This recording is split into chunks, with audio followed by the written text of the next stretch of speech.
Film की शुरुआत में दिखाया जाता है कि कुछ हाई स्कूल के लड़के एक गरीब लड़के को परेशान कर रहे होते हैं। वे उसके सिर पर एक सेब रखते हैं और उस पर चाकू फेंकने की कोशिश करते हैं। तभी एक लड़की एमी वहां आती है और उन बदमाशों को रोकने की कोशिश करती है। एमी उन बदमाशों को अपनी और अपने दिवंगत भाई यू की तस्वीर दिखाती है। यू की मौत भी इसी तरह के गुंडों के हाथों हुई थी, जो कमजोरों को परेशान करना फन समझते थे। लेकिन बदमाशों को उसकी बातें पसंद नहीं आती। उनका लीडर एमी पर हमला करने के लिए आगे बढ़ता है और चाकू से वार करता है। एमी बिना झिझके एक दरांती निकालती है और उसके हाथ को काट देती है। ये देखकर बाकी दोस्त डर जाते हैं और भागने की कोशिश करते हैं, लेकिन तभी एमी उन्हें दिखाती है कि उसका अपना बायां हाथ भी नहीं है। ये देखकर बदमाश सोचते हैं कि वे उसे आसानी से हरा सकते हैं। वे चाकू निकालते हैं और उस पर हमला करने की कोशिश करते हैं, लेकिन तभी एमी अपने कटे हुए हाथ की जगह एक मशीन गन निकालती है और पूरी गैंग पर हमला कर देती है। सबको मारने के बाद वह उस लड़के के पास जाती है जिसे पहले तंग किया जा रहा था। वह उससे पूछती है कि क्या वह ठीक है, लेकिन लड़का उसकी सहानुभूति नहीं चाहता। लाई, एमी भी एक निर्मम हत्यारी है। सीन कट होती है और 6 महीने पहले एमी अपने दोस्त के साथ स्कूल में बास्केटबॉल की प्रैक्टिस कर रही होती है। वह खुश और चुलबुली होती है, जो उसकी फ्यूचर की हालत से बिल्कुल अलग होती है। स्कूल के बाद वह अपने छोटे भाई यू के साथ घर जाती है। भाई बहन का रिश्ता बहुत प्यारा होता है और वे एक दूसरे से बहुत प्यार करते हैं। यू मस्ती मस्ती में एमी से पैसे मांगता है क्योंकि उसे एक नया वीडियो गेम खरीदना है। एमी पहले तो मना कर देती है, लेकिन जब यू सारे घर के काम करने का वादा करता है तो वह मान जाती है। रात में पता चलता है कि पैसे असल में वीडियो गेम के लिए नहीं थे। यू अपने सबसे अच्छे दोस्त ताकेशी से मिलता है, जिसने अपनी माँ से भी झूठ बोलकर पैसे लिए थे। वे घबराते हुए एक गैंग के अड्डे पर जाते हैं और पैसे सौंप देते हैं। गैंग का लीडर किमुरा बहुत बेरहम इंसान होता है। उसे उम्मीद से कम पैसे मिलते हैं, जिससे वह नाराज हो जाता है। इसके बाद यू और ताकेशी को गैंग के लोग बेरहमी से पीटते और बेइज्जत करते हैं। दोनों डर के मारे कुछ नहीं कर पाते, क्योंकि वे जानते हैं कि विरोध करने से हालात और खराब हो सकते हैं। जब बाकी लोग उन्हें पीटने में लगे होते हैं, किमुरा उनके पैसों को आग लगा देता है। उसका मकसद सिर्फ उन पर अपनी धाक जमाना होता है, वरना वह पैसे खुद भी रख सकता था। अगली सुबह एमी यू को उसके पसंदीदा नाश्ते से सरप्राइज देती है। दोनों भाई बहन अकेले रहते हैं, क्योंकि उनके माता पिता कुछ समय पहले मर चुके थे। असल में उन्हें झूठे हत्या के आरोप में फंसा दिया गया था, जिसके चलते उन्होंने अपनी जान दे दी थी। एमी यू के चेहरे पर चोटों के निशान देखती है और पूछती है कि ये कैसे लगे। वह चिंतित होती है, लेकिन यू बात टालने की कोशिश करता है। बार बार पूछने पर वह बताता है कि कल कुछ लड़कों से झगड़ा हो गया था। एमी इस बात को ज्यादा गंभीरता से नहीं लेती और उसे सिर्फ गुंडों लोगों से दूर रहने की सलाह देकर बात खत्म कर देती है। किमुरा का पिता रयुजी एक खतरनाक माफिया लीडर होता है, जो पारिवारिक परंपराओं को लेकर बहुत सख्त होता है। वह अपने बेटे को लड़ाई की ट्रेनिंग देता है ताकि वह भी अपने पूर्वजों की तरह क्रूर बन सके। वह यहाँ तक कि किमुरा को अपना खून पीने पर मजबूर करता है, ताकि वह अपने परिवार की जानवर जैसी प्रवृत्ति को अपनाए। लेकिन सच तो यह है कि ऐसा करने से उसे सिर्फ बीमारियां ही मिलेंगी। उसी समय उनकी नौकरानी नाश्ते के लिए बुलाने आती है। रयूजी को लगता है कि उसकी मौजूदगी ने उनकी परंपरा को अपवित्र कर दिया है, जिससे वह गुस्से में लाल हो जाता है। कुछ देर बाद किमुरा अपनी गैंग से मिलने बाहर निकलता है। जाते वक्त वह अपनी मां से मिलता है, जो हंसते हुए उसे अच्छे दिन की शुभकामनाएं देती है। लेकिन उसके जाते ही वह नौकरानी को बेरहमी से मार देती है, क्योंकि उसने रयूजी की परंपरा को बाधित किया था। अगले सीन में यू ताकेशी के घर जाता है। दोनों दोस्त मिलते हैं, लेकिन ताकेशी की माँ मिकी उसे यू से दूर रहने को कहती है। उसे लगता है कि यू के माता पिता हत्यारे थे, इसलिए वह अपने बेटे को उसकी बुरी संगति से बचाना चाहती है। लेकिन दोनों लड़के उसकी बात को नजरअंदाज कर वहां से चले जाते हैं। कुछ समय बाद एमी और उसकी दोस्त अकादमी के बाहर होती है। बास्केटबॉल प्रैक्टिस के बाद एमी और उसकी दोस्त बातें कर रही होती हैं। तभी वे यू और ताकेशी को सड़क पर भागते हुए देखते हैं। कुछ सेकंड बाद किमुरा और उसकी गैंग गालियां देते हुए उनके पीछे दौड़ती है। एमी समझ जाती है कि उसका भाई मुसीबत में है और उसे बचाने के लिए दौड़ पड़ती है, लेकिन इससे पहले कि वह उन तक पहुंच पाती, कुछ बदमाश लोग उसका रास्ता रोक लेते हैं।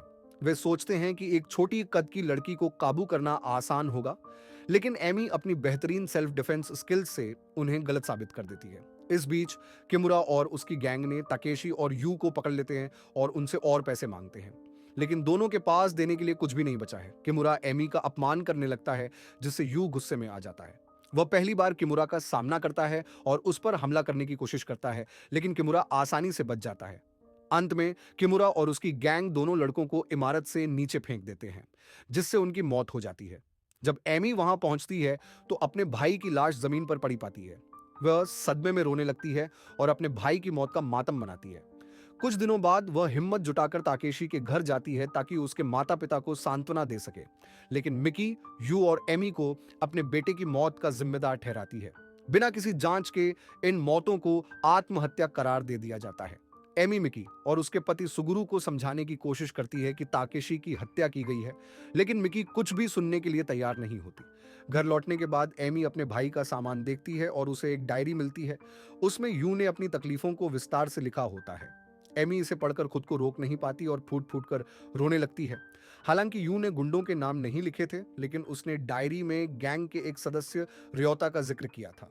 अगले ही दिन एमी रियोता के घर जाती है और उससे पूछती है कि क्या उसे गैंग के लीडर के बारे में कुछ पता है, लेकिन रियोता उसकी बात को नजरअंदाज कर देता है और सिर्फ यू की मौत का अफसोस है कहकर वहां से चला जाता है।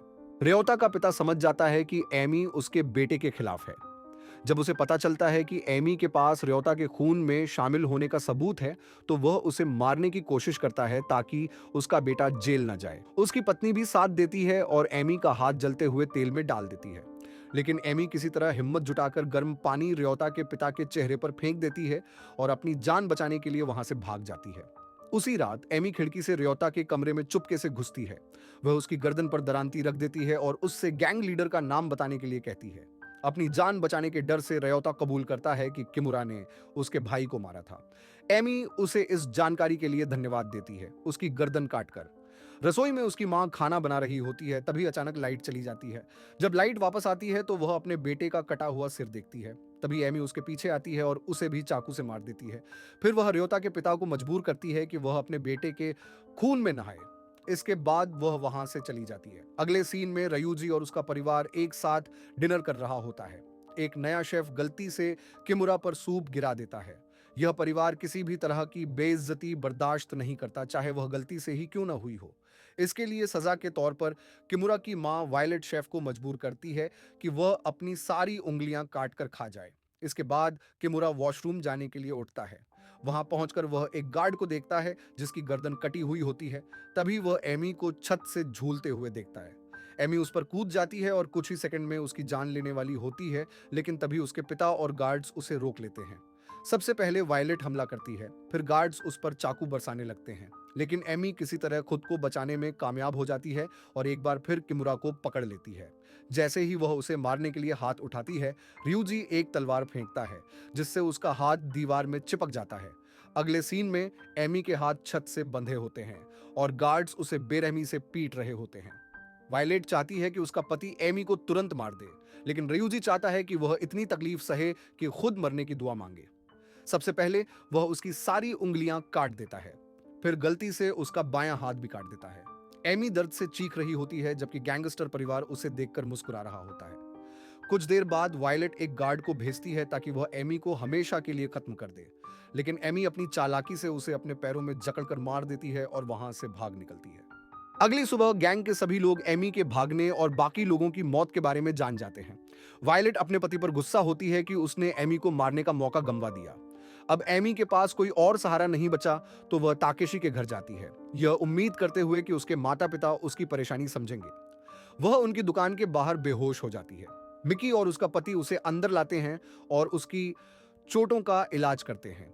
कुछ हफ्तों में वह पूरी तरह ठीक हो जाती है और मिकी को अपने बेटे की मौत का असली कारण बताती है। वह मिकी को बदला लेने के लिए मना लेती है और दोनों अपनी ट्रेनिंग शुरू कर देते हैं।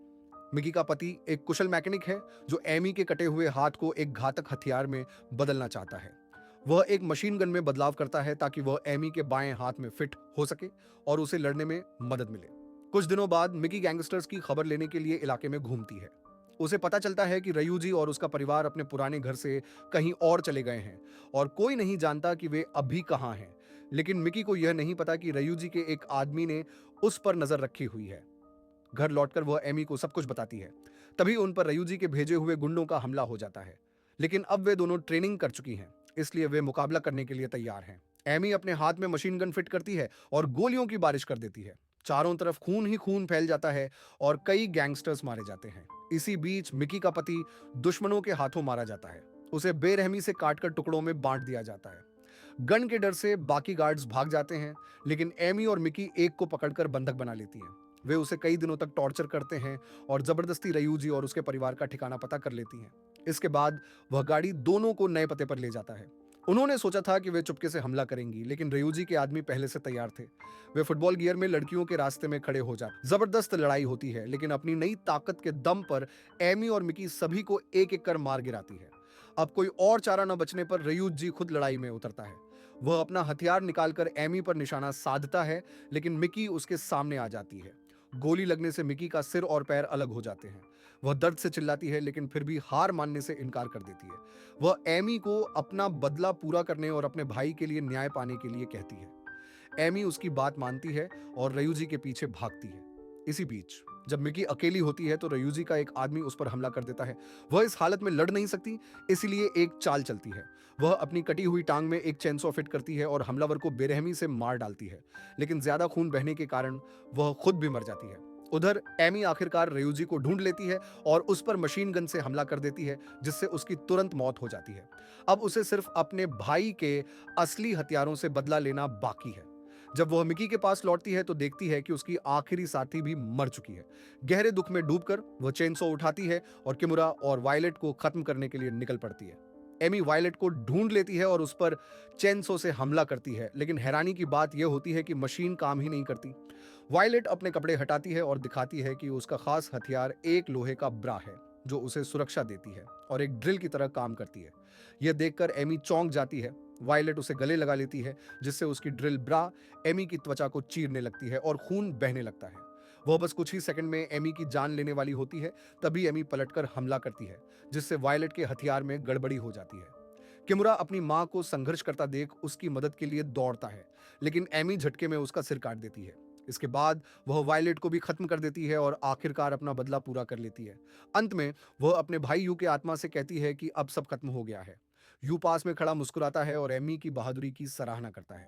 अगर आपको यह वीडियो पसंद आया हो तो चैनल को सब्सक्राइब करें, नोटिफिकेशन ऑन करें और वीडियो को लाइक करें।